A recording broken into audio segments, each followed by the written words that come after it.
All right, guys, it's just been one of those days at the shop, I guess. A really easy job, right? It's always just a really easy job. I had my customer as a Dometic 510 toilet, very similar to this one right here. He had already changed out the flapper valve or flapper seal on the ball valve because it wasn't holding water. He did that last year and he said it's still not holding water. So I said, you know what? This thing is 13 years old. It's probably time for a new toilet. It's going to be just as much for a new toilet as it is to fix that old one. So might as well upgrade to the new toilet. Now that's a different story altogether, okay? But it does lead me to my next problem.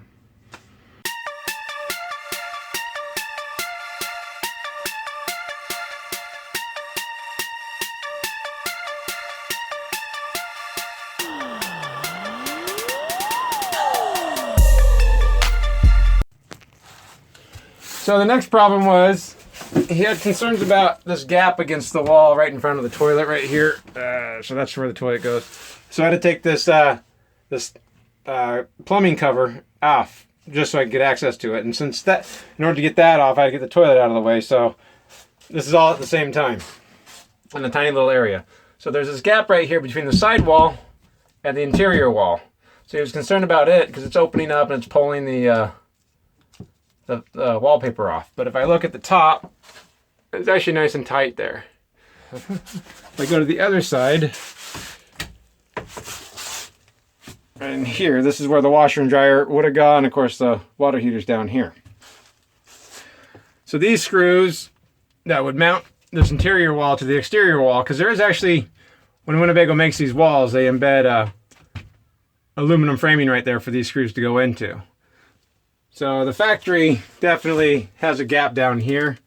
And since this wall right here is going to be secured at the floor right here and up there and all the way across the top, it's just going to be a gap issue. But because these screws are loose, it's allowed this bottom to pull out a little bit. So I'm going to just tighten those up and put some extra screws in. Probably a longer one down here to fill the gap because I can get my finger behind there. And so the screws that are there weren't long enough anyways from the factory. But that's not really the problem. The problem, and why I had to take all this apart, because he was fine with putting trim on there and being done with it. Oh, I forgot. The factory also never secured this cross brace right here. This is what the washer and dryer would have sat on.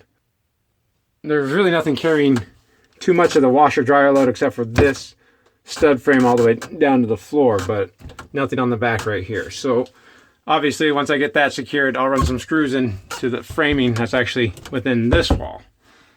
Won't do much, but it actually will keep it from twisting or shifting laterally and should give that wall quite a bit more strength. All right, boring story.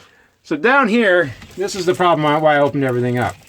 I could see this when I looked through the wall on the bathroom or the toilet side. This is Romex. This is 110 wiring. There's a rat or a mouse that was living in here and it really enjoyed eating this. This is a surprisingly common problem on RVs is that mice and rodents like to eat wires. If I take it over here, you should be able to see it a little bit better too on this side. So this is the same thing right here. I found it basically just laying on top of each other right here. I don't have any idea why this never tripped a breaker because I went over to the breakers and the breakers weren't tripped.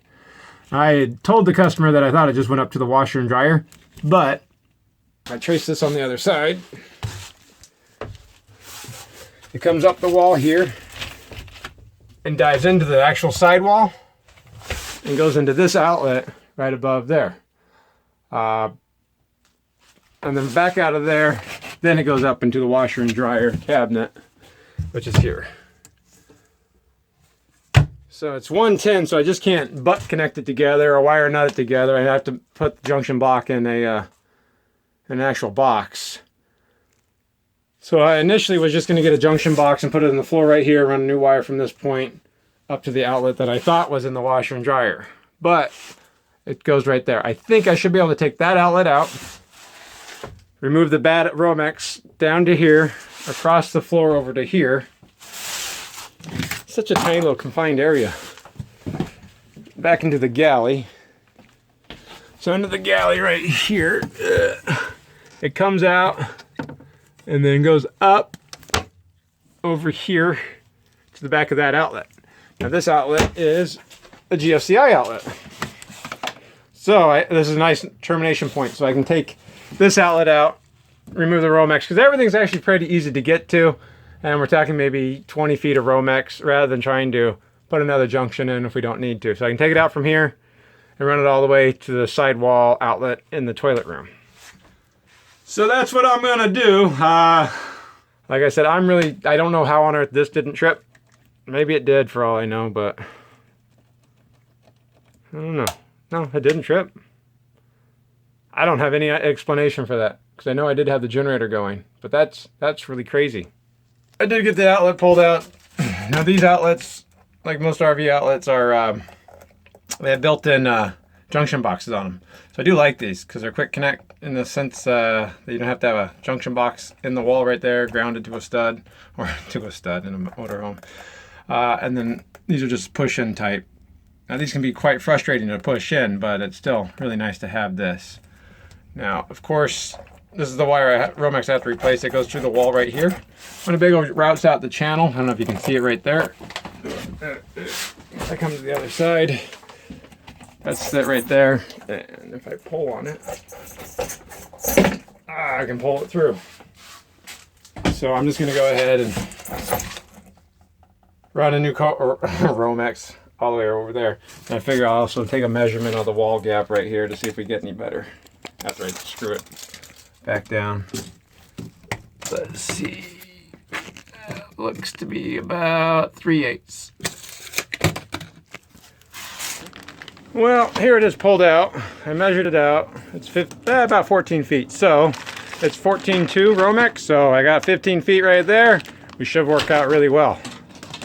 So the only damaged part was actually right here. In fact, as I pulled it out, the neutral broke. Well, it's hard to know that's neutral except for focus. Focus. Oh, whatever. There's a little bit of white banding on it.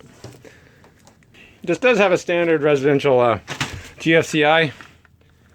It wires up just like a house would. So you had power coming in online, and that was the load going out. And Winnebago likes to use this. It's not really heat shrink. It's like a clear tubing for all their ground wires.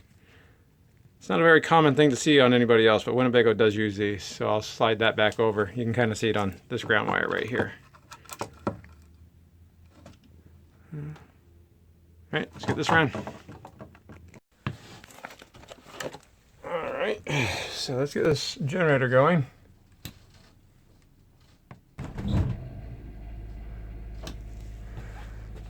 Okay, it's going. Wait for the transfer switch to kick in.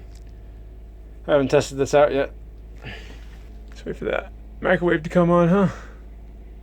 Oh, it's on. I don't know for sure if this was an inverted circuit or not. I haven't tried that out yet. All right, so reset that. I got power there. I didn't screw up that part. And I have the wire ran to here. Look at that. So if I test out the GFCI, ooh, it trips. Go ahead and reset that one more time. I have to say green is good on this outlet tester. Hey, it's the same outlet. Fantastic. Now I just have to secure the harness, build the wall, put the the washer dryer compartment back together, put the toilet in, put some trim on, put all of this back together, and I'm sure it'll be a miracle. Let's see. We'll try to do it this way. And all right, so that's done. Take a look under here. That's the new wire right about there. Goes back underneath to the bathroom. Toilet room, water closet, what'll have you. Get you back together there. Of course, if we look in the washer dryer cabinet, that's all back together.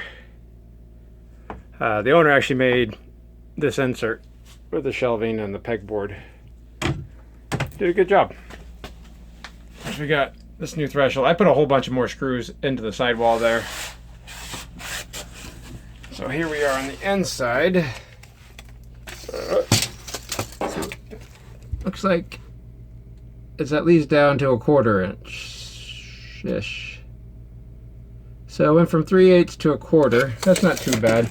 Like I said, I'm going to be ripping a piece of cherry wood to make a little batten strip for here, all the way to the top. So now it's only secured against the interior wall, but it floats against the exterior wall. So at least that should be a lot better.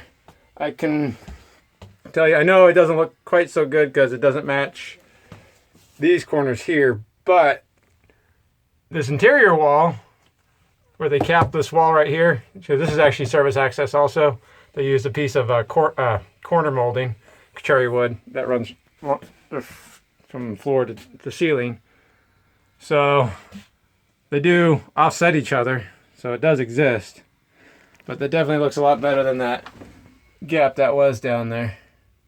It hides a little bit of the wallpaper that got torn anyways. Overall, I'm pretty happy with it. So that's it. Easy job. Just secure a wall and replace some Romex. That was it. I don't even know why I had to do this. I was just going to do a toilet. That's all I was going to do. It's really kind of surprising when you think about it, because Winnebago actually builds these more like an